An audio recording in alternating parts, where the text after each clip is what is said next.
Olá, meus amigos, professor Valdemir, mais uma vez aí para o canal, mais um vídeo. Hoje eu vou falar de uma denominação religiosa que tem umas doutrinas estranhas. E eles não gostam muito que fale não, mas eu vou falar. É a Congregação Cristã no Brasil. Então, você sabe quem é o fundador da congregação? Você sabe de onde ele veio? De quais igrejas ele já foi membro? Em que ano que ele fundou a congregação? Em que lugar do Brasil ele fundou a congregação? Quando que ela mudou de nome? Você sabe? Você que é membro, você sabe disso aí? Você não sabe, então fica ligado aí que agora você vai saber. Correto? Então vamos lá. A Congregação Cristã no Brasil, ela foi fundada por um italiano chamado Luiz Francescon, certo?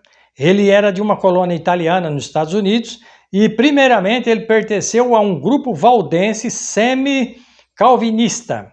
Calvinista porque vem de Calvino. João Calvino foi o fundador da igreja presbiteriana. Então ele ficou um certo tempo lá. Depois ele sai de lá e se filia à igreja batista. Na igreja batista, o Francescon ficou 9 anos. Depois, sim, aí Francescon vem para o Brasil em 1910. No Paraná, em Santo Antônio da Platina, em 1910, ele fundou a Congregação Cristã do Brasil, e não no Brasil, como ela é chamada hoje. Por quê?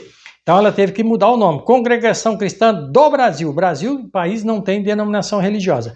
Se ela está localizada no Brasil, no país Brasil, então tem que ser Congregação Cristã no Brasil. Foi lá por volta de 1961, 62 que ela muda esse nome, correto? Algumas doutrinas que muitas vezes não têm base nas escrituras, mas está dentro da congregação. Por exemplo, vamos começar aqui com o uso do cabelo. A mulher lá tem que ter o cabelo crescido, certo? Não tem que ter o cabelo longo. A Bíblia não ensina isso. A Bíblia não diz quantos centímetros uma mulher tem que ter de cabelo. Paulo vai falar lá em 1 Coríntios, falando sobre o cabelo, ele está falando que a mulher deve ter cabelo crescido, porque o cabelo foi dado em lugar de mantilha. Mantilha é véu. Se a mulher tem o cabelo crescido, então ela precisa usar véu. Eu tenho um vídeo aqui no meu canal falando sobre o uso do véu, de onde ele veio, para onde ele a origem dele, por que Paulo estava falando. Se Paulo estava falando para as mulheres cristãs da igreja de Corinto ou para as pessoas que eram de fora. Vai lá e assiste o vídeo lá e você vai saber tudo sobre a origem, certo? Então lá a mulher tem que usar o véu, correto? A Bíblia não obriga ninguém a usar véu. A única igreja que Paulo falou de véu foi para a igreja de Corinto, porque lá existia um problema. Qual? Assiste o meu vídeo lá que você vai ver. Ósculo santo. Então, lá na congregação, os homens, quando termina o culto, eles vão saudar com ósculo santo. Ósculo, para quem não sabe, é beijo. Então, eles beijam na face da pessoa. Isso era um costume judaico que existia nas igrejas lá do passado. Então, Paulo não obrigou ninguém a saudar com ósculo santo, certo? Jesus, ele era judeu, nunca saudou ninguém com ósculo santo, porque Jesus não observava costume judaico, certo? Nem tradição judaica. Então, por isso que ele não sauda com ósculo santo. Aí os membros da congregação falam assim, mas quando Judas foi com o soldado lá prender Jesus, falou assim, aquele que eu beijar primeiro é esse, prendei-o. Me desculpe, mas o primeiro aí foi por conta da congregação, está ensinando isso para você. Porque lá está escrito assim, Judas disse, o que eu beijar é este, prendei-o. O primeiro aí foi por conta de vocês, não está na Bíblia, certo? Batismo, por exemplo, assim, se você chegar na congregação e você estiver acontecendo um batismo e você quiser ser batizado, você batiza ali no momento daquele batismo ali, sem instrução nenhuma, você pode ser batizado. Isso é antibíblico. Jesus não ensinou isso para ninguém, certo? O que foi que Jesus ensinou? Está lá em Mateus, no capítulo 28, versículo 19, eu vou ler para você. Veja a instrução de Jesus. Ele diz assim, portanto, ide e fazer discípulos de todas as nações, batizando-os em nome do Pai, do Filho e do Espírito Santo. Ele disse, portanto, ide, fazer discípulos. Então, primeiro você tem que ir, depois fazer discípulo, depois é que você batiza. Você não batiza para fazer discípulo, você faz discípulo para batizar. Isso é ensinamento de Jesus. Lá na congregação, se você chegar, você não precisa ter instrução nenhuma, você batiza. Isso é erradíssimo, correto? Outra coisa, lá existe muito perseguição aos membros. Por exemplo, vamos dizer que uma mulher lá na congregação, ela é organista, ela toca órgão. Se ela cortar o cabelo, já era.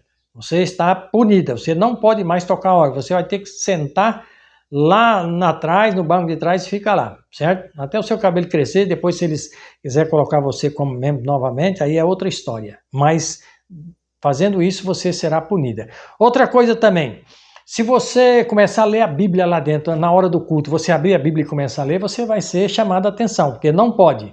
Lá a palavra tem que vir na boca do servo, lá só quem prega é ancião e cooperador, lá não tem pastor. Lá eles não, vamos dizer assim, eles não recebem salário, certo? Bom, até aí tudo bem, se eles querem pagar ou não é um problema deles, certo?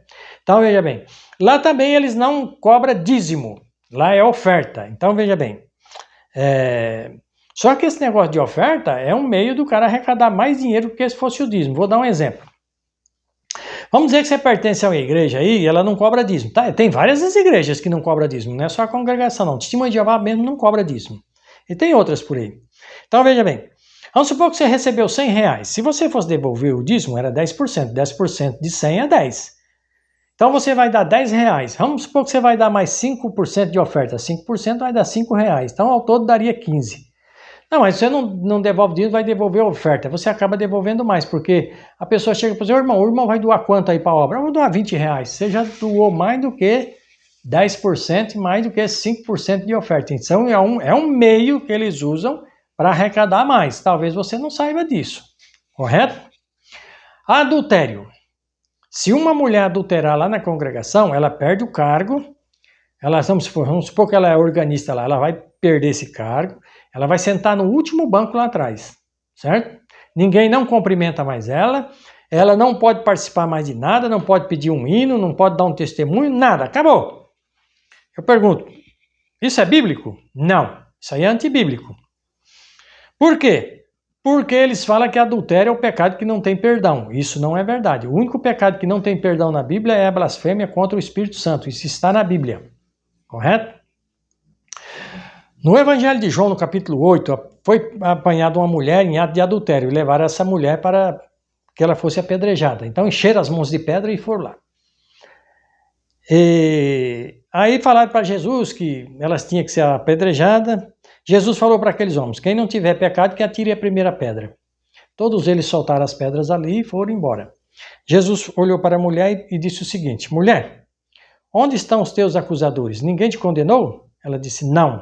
Ele disse assim, eu também não te condeno, vá e não peques mais. Ele não disse que que esse pecado era um pecado que não tinha mais perdão, que ela estava perdida.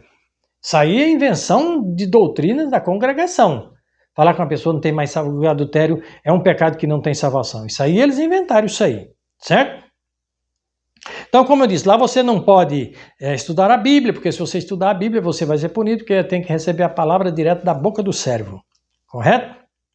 Lá também eles só cumprimentam os irmãos que são da congregação. Então, se você é uma pessoa que está na rua lá e estiver conversando com uma pessoa da congregação, chega um, eles vão dizer assim, irmão, a paz de Deus, e para você, bom dia ou boa tarde. Isso é bíblico? Olha o que Jesus disse na Bíblia. Mateus 5,47, eu vou ler para você. Está escrito assim, ó. Quer ver? Deixa eu pegar aqui Mateus 5,47. E se saudardes somente os vossos irmãos, que fazei demais? Não fazem os gentios também o mesmo? Portanto, sede vós perfeitos, como é perfeito o vosso Pai Celeste. Ou seja, você cumprimenta só os irmãos da sua igreja? Você está fazendo acepção de pessoas. Jesus nunca fez acepção de pessoas, certo? Então, por aí vai. Outra coisa, dom de língua. Eles têm a língua estranha como sendo um dom de Deus. A pessoa foi batizada no Espírito Santo, agora ela está falando em línguas. Vai lá em Atos capítulo 2, vê lá o dia de Pentecostes, quando o Espírito Santo desceu, se eles falaram em língua estranha. Tinha 16 nações lá, todos eles falaram na mesma língua que aquelas pessoas falaram. Jesus nunca falou em língua estranha, João Batista nunca falou, nenhum dos discípulos falaram. A língua que eles falaram foi em Pentecostes, era a língua das nações, está escrito lá. Certo? E outra coisa, se você tem a língua estranha como sendo um dom para a sua igreja, que só os membros que é batizado no Espírito Santo recebem esse dom, você me desculpe, mas a Bíblia diz que o dom de língua é um dom, vamos dizer assim, é um sinal para os incrédulos. Então, se você tem o dom de língua na sua igreja como sendo um sinal do Espírito Santo, você está se colocando no lugar do incrédulo. Está lá em 1 Coríntios 14, 22. Leia lá para você ver. E de acordo com Apocalipse 21, 8, os incrédulos não herdarão o reino do céu. Certo? Outra coisa, uso de joias. As pessoas da congregação usam joias, pintura? Dentro da igreja, não. Nesse ponto aí eu dou nota 10 para a congregação. As mulheres não usam brinco, não usam batom, não pintam as unhas. Dentro da igreja você não vê nada disso dentro da congregação. Então isso aí é um ponto positivo para a igreja para as mulheres da congregação. Nesse ponto, nota 10 para vocês, certo? Só que fora da igreja, elas usam. Por quê? Porque eu sei disso, eu sou testemunha disso aí. Eu tenho parentes que são da congregação, eu tenho muitos amigos que é da congregação, certo? Eu vou em funeral, às vezes, da congregação, eu vejo como é que é. Então, as mocinhas lá fora, elas já usam calça comprida, elas usam bermuda, elas usam brinco, elas usam batom, correntinha, tudo isso aí elas já usam fora da igreja, certo? Lá dentro, não. Fora do culto, a maioria está usando isso aí, certo? Então, veja bem. Então, tem umas coisas aí que não dá para passar batido, certo? E que, vamos dizer assim, usa como se fosse doutrina bíblica, quando na verdade não é. Outra coisa, por exemplo, assim, as igrejas deles é pintada tudo de uma cor só. Isso não tem base na escritura, isso aí é eles que criaram isso aí não tem nada a ver uma coisa com outra. Se você pintar uma igreja da congregação com outra cor, você será punido também, correto? Então veja bem, tem muitas coisas estranhas dentro da congregação que não tem base nas escrituras e as pessoas estão colocando isso como doutrina. Outra coisa, sobre a alimentação. Eles comem tudo que é alimento que é impuro, que a Bíblia diz que você não deve comer, certo? Então eles comem e diz que não tem problema, porque lá em Coríntios capítulo 10, versículo 25, que é uma passagem que eles pegam, está escrito assim: ide ao mercado comprar de tudo sem nada perguntar. Se você estiver pensando que essa passagem está falando de carne imunda que você pode comer, me desculpe, você errou tremendamente. Essa passagem não está falando de carnes imundas. Ela está falando de animais sacrificados a ídolos, que os gregos sacrificavam aos seus deuses, depois a carne era levada para o açougue. O judeu ia lá e perguntava essa carne. Para não perguntar se a carne era sacrificada a ídolo ou não, Paulo recomendou: vá ao açougue e compre de tudo sem nada perguntar. Paulo não estava falando de animais, vamos dizer assim, imundos, de carne imunda. Ele está falando de animais sacrificados a ídolos. Então, nesse ponto, a congregação torce a escritura também, correto? Eu sei que eles não gostam que fale, mas é a verdade. Eu vou fazer um vídeo aqui falando mentira, que está tudo certo. Se não está, não está. Então, não adianta, certo? Então, veja bem, deixa seu comentário aí. Se você concorda, deixa aí. Se você não concorda, não tem problema. Aqui é democrático, você pode tanto concordar como não concordar, mas eu quero ver você trazer a passagem bíblica que vai provar o que você está falando, o seu argumento, certo? Eu respondo todos os comentários, não deixo nenhum sem, vamos dizer assim, sem responder. Depois vai lá no meu vídeo lá e leia isso, veja lá o vídeo falando sobre o uso do véu em Corinto. Eu descrevo a história, de onde surgiu, correto? Espero você na próxima, com mais um vídeo aí para o meu canal, beleza? Até mais.